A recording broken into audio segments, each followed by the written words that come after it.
So it's all to play for still. I think so. Do you want to bet against us?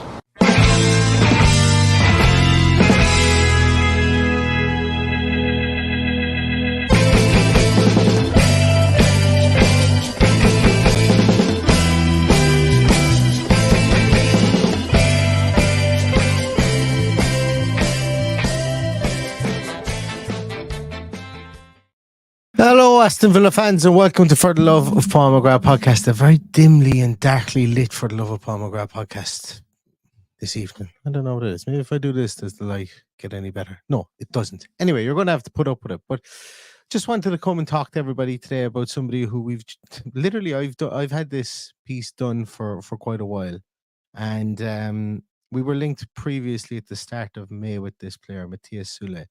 From Frosinone, on loan at Frosinone from Juventus, Argentinian starlet, to be honest with you, really highly thought of player. And Aston Villa were linked with him at the start of May. I think it was the 4th of May. And they were actually linked with him again today in TuttoMercato. And it seems like Aston Villa are inquiring about him.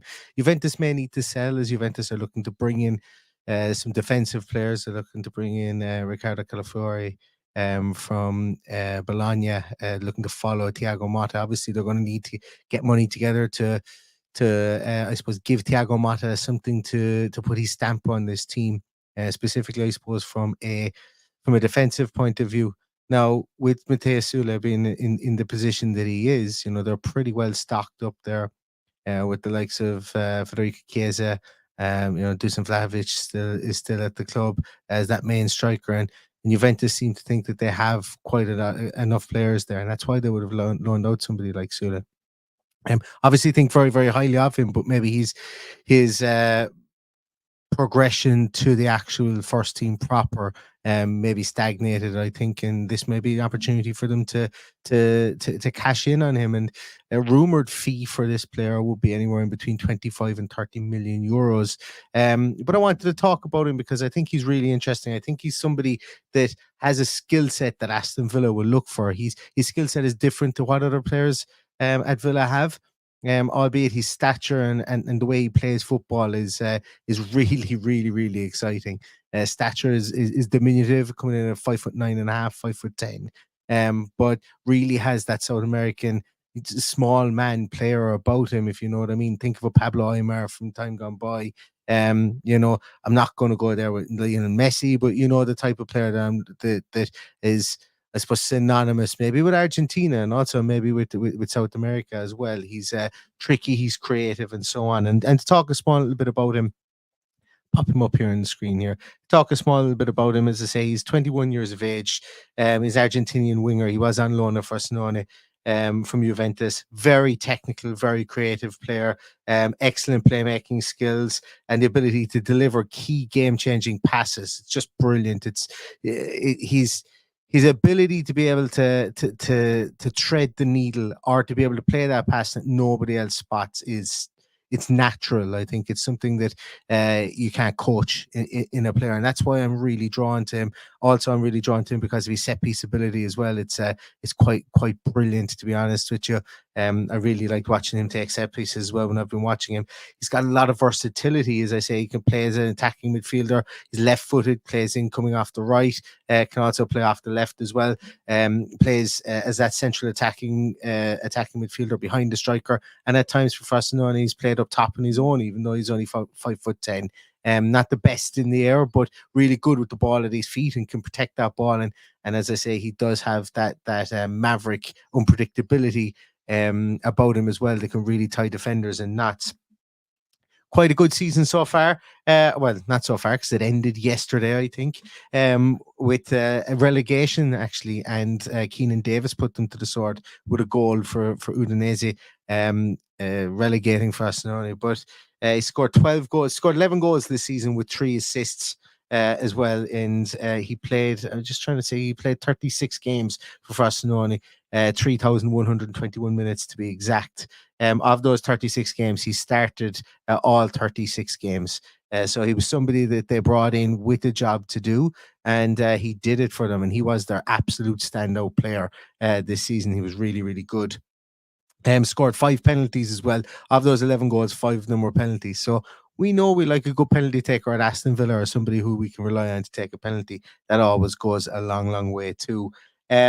Expected goals for the season came in at 9.9, and that's the reason that I'm bringing that up, is that for somebody so low, so young, he exceeded his expected goals rate. His expected goals, his non-penalty expected goals rate came in at 5.2. So we're really looking at the goals he scored, he was expected to score. But for somebody that young, that's what you want to see. You want to see them being clinical when they get that opportunity to score goals. And that's why I've brought that up. And anybody who watches this podcast will know I am not the biggest believer in expected goals or XG on a short-term basis. But when we look at it over the course of a season, like I have just there, you can derive some sort of benefit from that as well, I think. Just looking at a couple of notes that I've made from watching him. I've been ill recently, so I've been doing an awful lot of watching of football, and I've watched a ton of Matìas Soulé recently. But I've written down here performances through the games. I watched 6 different games. Performances were consistently strong, great potential, along with great current ability shown. I read a piece that said many believe he could be the worthy successor to Lionel Messi. As I said, I don't want to throw that on anybody. I have it written down here in my notes, but I want to scrub that. Maybe a Pablo Aimar or somebody along those lines. That could be where I would go with this one. But he's a key player. He really was. He is a really, really key player for Frosinone. And, he's somebody that could come to the Premier League, and I think could be very, very, could be like a lightning rod, to be honest with you. I think he could offer that little bit of attacking impetus through the middle that Aston Villa might want. That I think Aston Villa are going to want and going to need going forward, specifically when we're playing in the Champions League, to unlock those defences, unlock those low blocks. Going back to the Sheffield United game last season, going back to any game, I suppose, really, that we played, the games we played against Olympiacos, where they just basically stagnated our offensive, any of our offensive threat, made us go wide, and we weren't able to go through the middle. We didn't have that real spark. Obviously, injuries were an issue, but somebody like this, the fact he can do it from out wide, from the centre, or even go up top and play in a 2-man forward line as well, is exciting for me as well. I watched him again. I watched the game that he played against Spezia in I think it was January, where he scored 2 goals and he had an assist. They won 4-1, and he was just unmarkable in that game. He was absolutely outstanding. Played off that right hand side, cutting in on the left, and was just immense. It was brilliant. Watched him then in a game in February where they played Verona. He had 1 goal and 2 assists there in a 3-1 win. Again, they didn't force feed him the ball, but when they wanted to go to him in certain instances and allow him the freedom to make things happen, and he really did in that game. He cut across the Verona defense an awful lot, running side to side across the field, which was interesting, picking the ball up in between centre halves and then turning quickly and driving at them. He was really, really good in that game as well. Watched him against Empoli in March, where he scored 1 goal and had 4 key passes. And the reason I mentioned that is because he was unlocking that Empoli defense. Empoli, I think Empoli went down. I'm not sure. They were involved in the relegation battle. That was a real 6-pointer for Frosinone and Empoli. It ended up in a 2-2 draw, but this guy was trusted to try and unlock that defense and to make things happen for Frosinone, and he did. He was really good in that game too. As I say, he scored a goal. And then lastly, in April, he scored 2 goals and had 3 shots on target in a 3-2 loss against Lazio. So you'll notice that I watched Spezia, watched Verona, watched Empoli, teams that were in and around the ability of Frosinone. Obviously, the team you played with were never going to be challenging at the top, but I wanted to see what he was like in and around middle of the road. Serie A teams and teams in around them, just to see so that it wouldn't be a complete another bloodbath when they were up against a team that they weren't expected to beat. Like if I watched him against an AC Milan or against an Inter or something like that, where they were consistently on the back foot, I'm not sure I would have got what I wanted to see from this guy, and that was the attacking impetus. Watching those 3 games gave me that view of him. And he really was a joy to watch. And in this game then against Lazio, obviously a more established team within the Premier League or within Serie A, he scored 2 goals and he was just excellent in this game. Very nearly was the winning of the game for them, or even getting a point from that game for them. But they lost 3-2 in that game. And then the last game I watched was against Sampdoria. Against Sampdoria, he scored 1 goal and had 3 shots in a 2-0 victory. Is there, but in all of these games, he had a significant impact in the outcome. The team did not lose because of him. The team almost won. In any of the games that they didn't win, should I say, they almost won because of him. He was that influential within the team. And, such an important aspect towards that attack. You could see the teams were game planning for him. You think of maybe how Jack Grealish played for Aston Villa, and when teams were just trying to stop Jack and they couldn't, and he was able to get through them and was able to provide that attacking impetus. That's kind of what this guy had for that effect, should I say, for Frosinone last year. Teams tried to barricade him, but he just found a way. He's just such a natural footballer, and it was superb to see. Looking at his key stats within Serie A last year, and we will get to how he looks against some of the other Aston Villa players that we have. He'd 7th or 8th most goals in Serie A last season, the 33rd amount of most assists in Serie A. He was dribbles completed per 90 minutes, was 5th best in Serie A. Also he's things like his key passes per 90 was the 11th best in Serie A as well. So really influential player, as I say, and a really good attacking dynamo, I think, for the team. And they're definitely somebody, if they didn't have him, they would have finished rock bottom of the league. Whereas they nearly stayed up on the last day of the season. So just looking at my notes here as well, I think it's fair to say that, with Emery's focus on technical ability, creativity, and I suppose tactical flexibility that he likes to have in that forward-facing role that they have within that what do you want to call it? A 3 behind Ollie Watkins, or what do you want to call it the 2 wide players. I think he'd be a very, very good fit. The ability for him to be able to play in multiple positions would be really good, and would give Emery plenty of options as well. Could slot in as a winger in a 4-3-3 formation, or as an attacking midfielder if at times we go with the double pivot 4-2-3-1. But either way, his creativity and his goal scoring ability would be a vital asset for the team.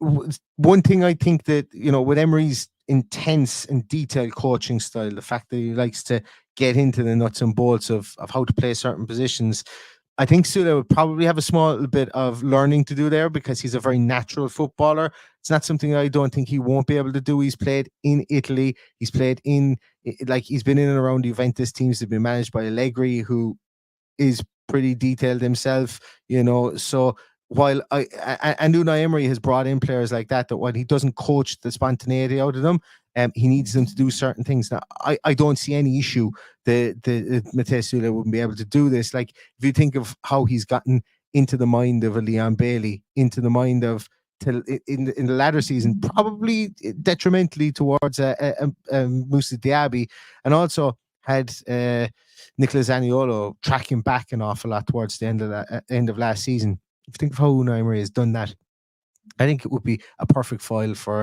Matìas Soulé. I think in that situation too. So I think, with the fact that we're going to be playing lots of European football, and we're going to look to try and keep our elevated position within the Premier League, an attacking option like this is something that the team does need. Now, whether we have the 30 million to spend on him, I don't know. But I think that it's, if this continues to gather pace, we might as well take a look at him. And I think regardless, this is somebody I think that Aston Villa should be looking at because of this. It's because of the I suppose the natural and the flamboyant skill set that he brings, and would be something that we could really rely on. I know a lot of people are going to start talking about, well, we have Leon Bailey playing on the right hand side. Why would we bring in another player that can play on the right hand side? let's not forget this guy is tactically versatile, can play in behind that striker or even up off the striker as well. And I think that you don't bite off your nose to spite your face just because you have somebody in that position already. If you have somebody that's as moldable and as malleable as Matìas Soulé, bringing him in, you'll find a spot for him if he's good enough in there. And if it needs to be that guy, that spot that's in behind the striker, well, then so be it. And something that won't come across, I think, in the stats sheet here is he did play central midfield as an actual central midfielder as an 8 during the season as well. It was sporadic. It wasn't an awful lot, but they did trust him in there to be able to win that ball and be metronomic and burst forward, a la kind of a John McGinn type. I'm not saying that's his best position or he would play there for Aston Villa, but just giving you a flavour that he's not an out-and-out winger. He has cut inside. He has played inside quite a bit as well. So let's take a look at him. This is a bit of a bonkers kind of a graph that we can see here. And the reason that I wanted to show this is because I firmly do believe that Unai Emery is going to want to partner Ollie Watkins with somebody a small bit closer to him. We've seen him do it with Diaby towards the end of the season. Obviously, John McGinn played up there. Obviously, Leon Bailey at times this season has gone up beside him too. I'm going to think that in the Premier League specifically and in the Champions League, Unai Emery is going to want to have a foil up there for Ollie Watkins. That's why I've shown their statistics here side by side. And the reason that I wanted to show this is because I can see how the yin to the yang could happen with regards to these two players. Ollie Watkins is going to be your main striker. It's just not. He's not going to be usurped. I don't think after the season that he's had. He will be supplemented, but I don't think he will be usurped. And if you were to bring in somebody like Matìas Soulé, what you can see here is the amount of press that this guy does. And if you could imagine having Ollie Watkins and Soulé with this high press, it would be absolutely ridiculous. The fact that the two of these guys can, we know Ollie Watkins' statistics he doesn't recover the ball that much when he presses, but he puts people in difficult situations and he's always running. Matìas Soulé recovers that ball, and ball recoveries at over 5 recoveries per 90 minutes is ridiculous, and it's what I've marked. What you can see here on the left hand side is in comparison, the percentages here are in comparison to a wide midfielder or a winger. But if you put that up against a striker, it's just untouchable, at five ball recoveries per 90 minutes. Now, don't fall victim to looking at his attacking stats here and go, well, his shot on target is low, his goals per shot is low, his aerial duels won are low. The reason I've put them in here is I wanted to have apples for apples comparison to Ollie Watkins here. He's 5'9.5". You'd imagine his aerial duels won would be low. He hasn't taken as many shots. He's in the top half of the strikers in Europe when you're looking at his shots total here per 90 minutes. His shots on target. Remember, this guy was tasked with making things happen in a struggling team. Taking shots from far out is something that this guy did. He scored some worldies from out far.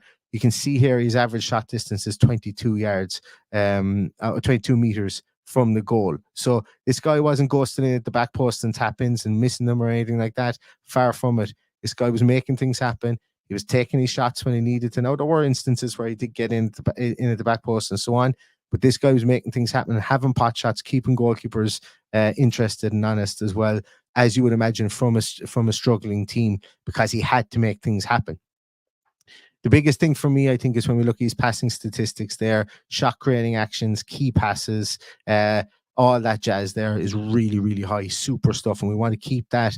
When we look at our next slide here, again, we'll show why that's so important to be able to roll in and roll out a stable of guys who've got high output and high productivity with regards to those statistics there as well. And looking at his possession stats here, yes, he got dispossessed, and he was dispossessed 2.2 times per game. Once again, when you're the player that's supposed to make things happen, people will barricade you and will try and double team you. Teams would dispossess him, but they were very rarely able to shut him down completely throughout games. And you can see here when he was dispossessed, he can win the ball back. His ball recoveries are super high, so winning that ball back high in areas so that he can try and get back into the attacking foot again. So just a really, really good attacking player, as we can see here, albeit that spider graph looks, or that radial graph looks weird because of the fact that I have him up against Ollie Watkins and what it would look like if he was playing as that supporter second striker. Now, to take a little look at this graph here, which is very busy and there's a lot going on, but I think the real thing that you want to look at here is the green line. And I'll highlight one or two of the other players here. I've got Nicola Zaniolo in there. In the kind of the blue line, we have Diaby in there in the red line. We have Leon Bailey there in the white/grey line, the very faint one, which you can't really see. And then we've Morgan Rogers in the orange line. So what we can see here that Matìas Soulé brings you is definitely a shot creating actions aspect of it. We want to create more shot opportunities for the team. More shots you create, you should create more goals. In this instance here, I was really surprised to see the output, and this is what I was talking about there with regards to having statistical output from these players that's high profile and creates high profile chances for us to score goals. And we needed to score goals last year because we conceded goals. And you can see here the white line in the GCA, which is goal creating actions. The white line and the orange line here are super high for both Morgan Rogers, who only came in midway through the season, and Leon Bailey. And that really gave us a platform to drive an attack from. Because Matìas Soulé was tasked with going for goal an awful lot himself, his goal creating actions are a bit lower. But if he becomes a cog in the wheel and he gets that up towards that 0.4, 0.5 goal creating actions per game, that would be absolutely ridiculous for him. And we would have a stable of guys there that, you try and shut down one of those guys. Well, best of luck. We have another guy coming, and we have another guy coming, and we have another guy coming. So that's, I think, what Aston Villa needs, specifically when we're a team that will be playing on different fronts. You need to be able to go you need to keep three people hot, I think, from that point of view, and have three people who are capable of carrying the burden of being the goal creators and the shot creators. And we can see here that, this guy is a definite shot creator within the team, and playing with better players, you would expect that goal creating actions to rise naturally as well, along with the shots on target piece. You would expect it to rise as well. So when you look at all the rest of the statistics, he comes in very favorably with the players that we currently have. This guy is only 21 years of age. He started 51 league games. Sorry, he's played 51 league games, started 40 of them, has 12 goals and 3 assists in his career. I think he's played 60 games in total, I think, over his whole career in all competitions. So he's this is his first full season where he started. Last season he played. Last season he only played in the Coppa Italia for Juventus. Sorry, last season he played 13 games. Should I say? Sorry, for Juventus and Serie A. He scored 1 goal and he started 4 of those games. They obviously liked what they seen from him as a 19-year-old. And he's now 21, and he was being had a year out at Frosinone, showing what he can do. And I think that he would be someone that Aston Villa should definitely take a look at. And whether we sign him, I don't know. But it's interesting to see that we've been linked with some players in Serie A, and I would imagine that we'll be linked with a bazillion and one more players between now and the end of the season. So that is Matìas Soulé. I hope you guys enjoyed that. I have no idea whether he's going to sign. I would like if he signed. I could see the potential in him for signing. I would be excited if we signed him. And if we do sign him, we will be back. And we will speak to somebody else who knows him very, very well, to give us a bigger insight into how he plays and to what he could do for this Aston Villa team. So thanks a million, everybody, for watching. Have a couple of more lined up for tomorrow.